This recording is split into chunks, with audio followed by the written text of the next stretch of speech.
বিষ্ণু ইসলাম একবার আম্মাজান আয়েশা রাদিয়াল্লাহু তাআলা আনহার ঘরে ঢুকলেন। ফাওয়াজাদা কিসরাতা খুবজিন মুলকাতিন আলাল আরদ। আম্মাজান আয়েশার ঘরে ঢুকেই দেখলেন এক টুকরো রুটি মাটিতে পড়ে আছে।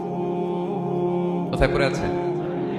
ফাগাদিবান নবী সাল্লাল্লাহু আলাইহি ওয়াসাল্লাম রেগে গেলেন, তিনি রাগান্বিত হলেন, প্রচন্ড রেগে গেলেন। রেগে আম্মাজান আয়েশাকে বললেন, আয়েশা, এই যে আল্লাহর রিজকে তুমি নষ্ট করছো, আল্লাহর রিজিকের মূল্যায়ন করতে শেখো আয়েশা। কোন ঘরে যদি আল্লাহর রিজিক আসে আর ওই রিজিককে যদি মূল্যায়ন করা না হয়, তাহলে সেই রিজিক আর এই ঘরে আসে না। কারণ এই রুটিটা খেয়েই তো তুমি বেঁচেছিলা, ঠিক না?